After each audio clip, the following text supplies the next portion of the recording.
Good afternoon, Saitlanders. How are you? We trust that you are well. I am back in the saddle doing videos again after about a week and 2 days maybe, of not doing videos because I had internet problems and there was the Passover weekend, and I also was dealing with Mr. Miller on a very serious matter, or I shouldn't say with Mr. Miller, but he is aware of the matter, and I had to handle it, and it's quite a grave thing, you know, one of those things that really preoccupies you totally, kind of day and night. Just one of those things, not the end of the world, but when you're like me, you know, a big thing, sure, got to think about it hard, what are we going to do? Then I become totally preoccupied day and night. Doesn't happen often, but it happens sometimes. Now, I'd like to talk to you about a subject that we have covered extensively over years, particularly over the past year, particularly in recent months, more particularly in recent weeks. And some of you may have heard enough for your satisfaction. You may not want to get deeply bogged down in this subject, but it is very, very important. And given the events that have happened over the past couple of days, I should be doing this video in spite of all of the coverage that we have given to it already. Okay, the subject is a global financial and economic crisis, the effects on the US dollar, the simultaneous assault upon the US dollar by the BRICS nations and their allies, and the effect ultimately upon the Rand and upon Saitlanders. I'm going to begin by quoting to you something that I wrote today to a group of people, a particular group of people. Please bear with my Malinois. She's just at that age, and if I put her out, she gets distressed. So if the gnawing of the furniture, that's really what it is a bit distracting or annoying to you, I apologize. But she's just at that age that there's very little that I can do about it.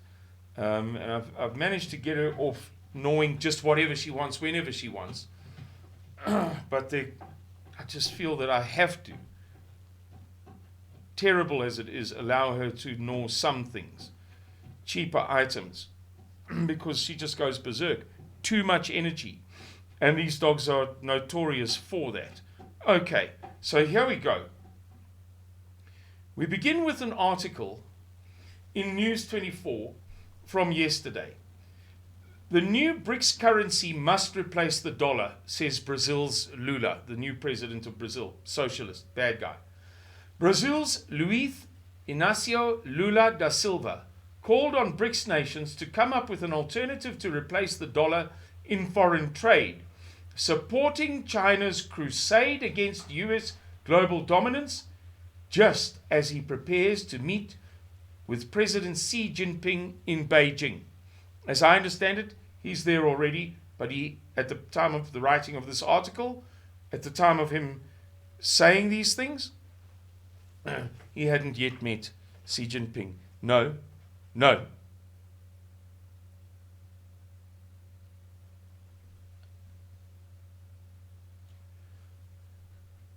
Okay, so what I wrote to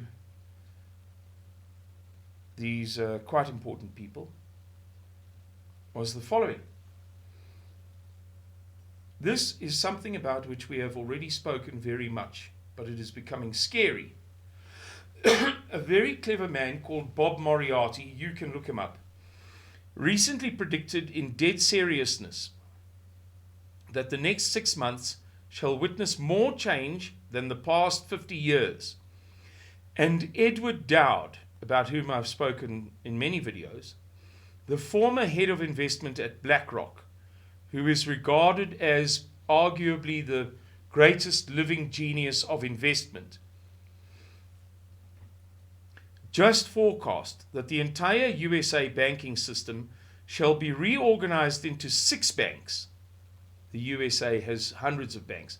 Sometimes, if you drive through the rural areas particularly, you'll see banks that you've not seen, in, let's say you've spent time in the USA a few months or whatever, you'll see banks that you've never seen anywhere else, and then you don't see them again. So they vary from, in some cases, town to town and county to county.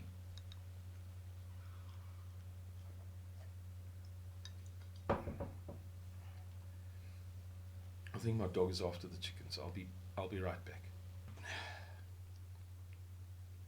It's going to be a long journey, that's all I can say. Organized into 6 banks within 24 months, or it, that is to say the US banking system, shall collapse entirely within 6 months. Now, there are very sound technical reasons for that. It's not an extraordinary and flamboyant claim. It's not wild talk. It's based upon some hardcore, unbelievable facts. For instance, there's a yield inversion. That means that investors are so mistrustful of US debt, of US bonds, that they refuse to pay the correct amounts. So you should pay, you should receive less for a 1-month bond, or 1-year bond, or 2-year, or 5-year, or 10-year, or 20-year than 30. And the same 1 to 2, the same 2 to 5. The longer you have your money in other words, the longer period for which or over which you lend money to the US government by buying one of their bonds, the greater the reward should be. But that is inverted. It is less for longer periods and better for shorter periods. That's just one single illustration. We've spoken about the money supply, how banks are not lending, and how it is the worst. We have spoken about this before, I think. The worst since the 1930s. 90 years, can you just imagine?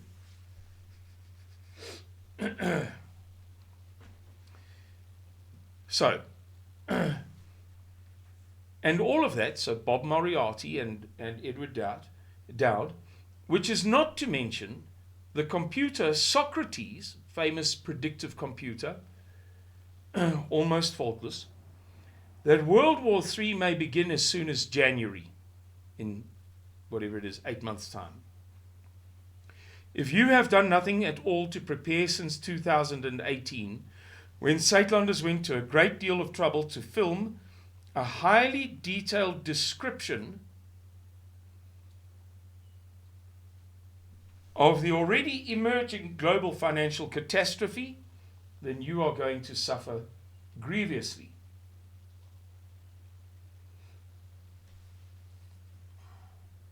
If you don't, first, foremost, and far above all else, belong to a small group that is based upon high trust relationships of mutual dependence, and then have a little bit of small denomination silver, not gold, and not large denomination, small denomination silver. Let me see if I've got an example for you. I'll just pause. Wait right there. No, it's not here. Almost all of my silver, not that I have much, is in safekeeping somewhere. So I can't show you what I wanted to, which is you get what I call chocolate blocks. They're about that broad and perhaps that long. And they have, is it 100? Yeah, 100 grams, so 10 by 10. teeny little grams of silver. Looks like a chocolate block. And this here is a coin that has, I must actually look it up again. I believe that it is, yes, it is. It's 8 or 8.5 grams of silver in it. This is a silver, it's not a pure silver coin. It is a coin that happens to have 8.5 grams of silver in it. Because this is easy to use. You can't use a 1 ounce silver coin. Traditionally, 4 silver coins could buy you a house. I've studied this 7 different ways from Sunday. And there are certain norms that are consistent over thousands of years. Very much thousands of years. For instance, one thing that has been consistent is that in today's money, an average wage was, for thousands of years, about 20 South African cents, if you can even believe that. I beg your pardon, 2 rand, 10 US cents. So yeah, just shows how much value these things have lost, and which they shall regain if we have commodities-backed currencies such as the BRICS currency that we're being told they're going to bring in. So silver, heirloom seed, some basic medicine, especially dirt cheap animal antibiotics. Food for 6 months to cover a growing season and a month or 2 either side. In other words, if you flee your home in circumstances of the Suidlanders National Emergency Plan, and you go to a safe area, to Suidlanders safe area, or to a sector, and you bring with you seed in late summer, and you plant it, but it's a summer crop, and a few weeks later it gets cold, you're going to lose everything. So you will have to wait for autumn and winter to pass, and then in late winter, early spring, plant that seed. So you're going to need food for at least that duration.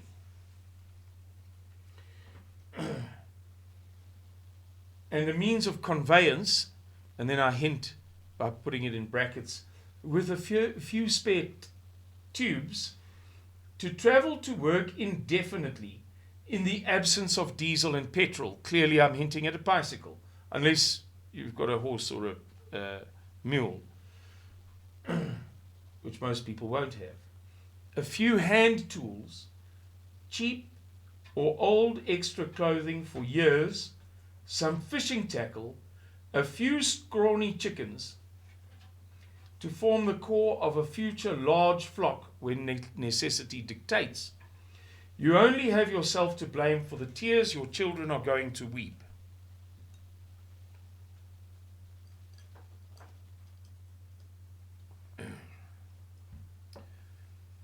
Everything I have described above can be done modestly but properly.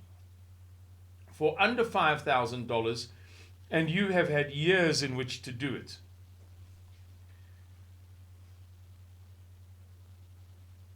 Right. Then an article came up just maybe an hour later, or not even. The middle class to be crushed as BRICS nations move away from the US dollar, says Robert Kiyosaki, who is the famous author of Rich Dad, Poor Dad. He is one of the people who made, not lost, made huge amounts of money in the last 2 big, I don't want to exaggerate, but what they call the great financial crisis of 2007, 8, 19. If you think that it began with Bear Stearns, and and the dot-com bubble in 2001, and I forget the previous one, made a lot of money out of those. So he says that the middle class is going to be absolutely crushed over the next short period. So what did I say in response to that, without going into all of the detail of the article? Ladies and gentlemen, if you are perplexed by Saitlander's many recent assertions that the fiat dollar is killing us, now you will understand what I mean by that if I remind you that the fiat dollar doesn't have anything backing it. The USA exports its debt because it sells bonds overseas in dollars, and it compels countries through the petrodollar system and the currency of final settlement, and the currency of global currency of last resort. You know, all of these different things that we've discussed previously. So the fiat dollar is very bad for all of the rest of the world.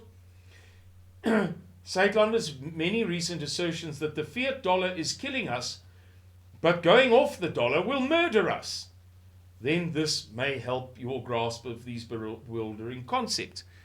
And I was alluding to the Robert Kiyosaki, the article about what he said. And I said, I repeat, small groups based upon high trust relationships of mutual dependence. That means you must trust the people around you, and that trust must largely be built upon mutual dependence.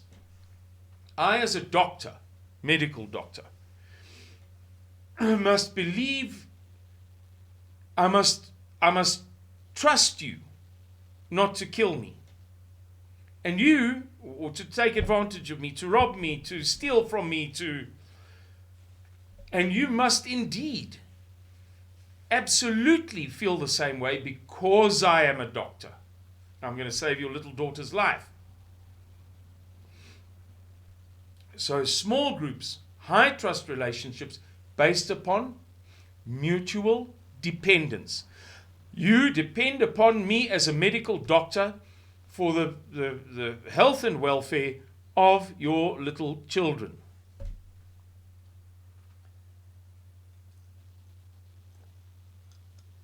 I, as a medical doctor, with my soft hands and my disinclination or unaccustomed to hard work, must want to take good care of you, because you can do plumbing and electricity and handyman and building for me.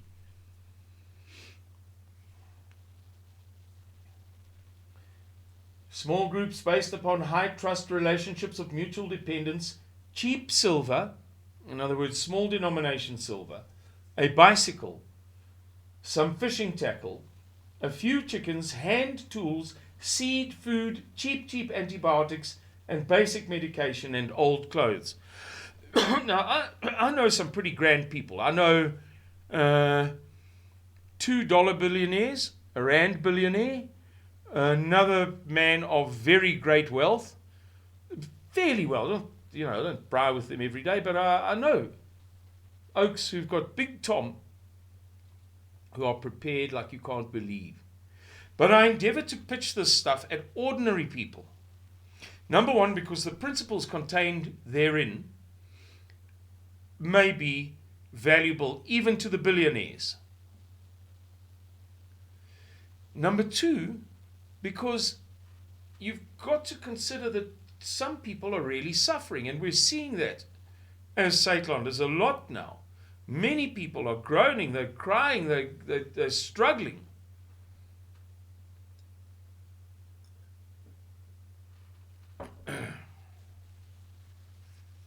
So what does it help that I only talk to the people who are A-OK? I went on. If you really want to get fancy, then choose from the following cheapies for trading or bartering. In other words, if you as an ordinary person, ordinary to poor, 1,000 pop rivets, I don't say that, what does a poplar rivet cost? Let's say it costs $5,000. I don't say $5,000 grows on trees. I say that over time, we can all make some preparations. And I've made the point already, if you want to get fancy, if you've got a few extra bucks, or you're a very single-minded, committed prepper, 1,000 pop rivets, 1,000 screws. Choose from is what I said, remember?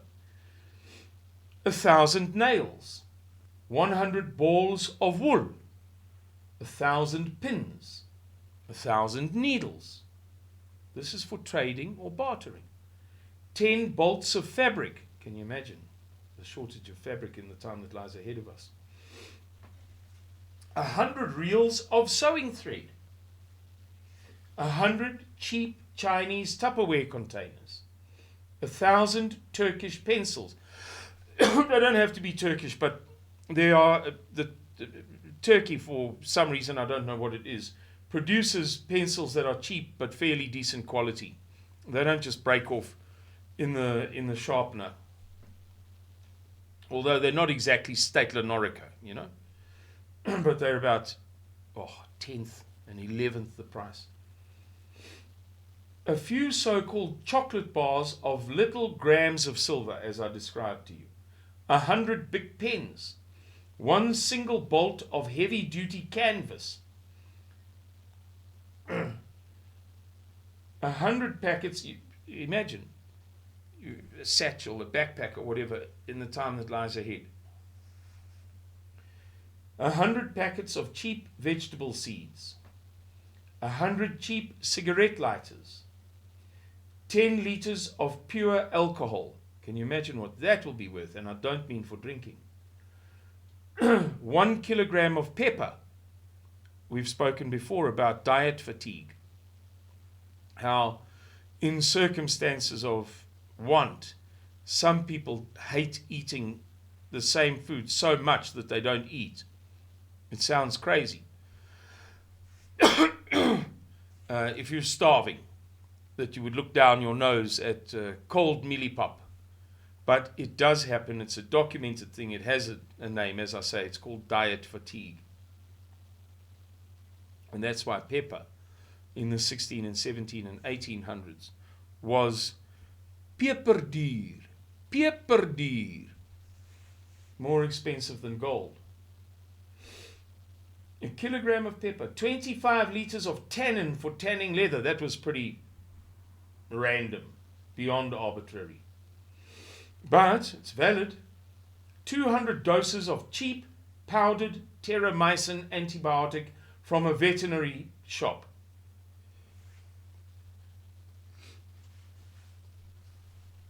Can you imagine when people are ill? Infection, wound, injury.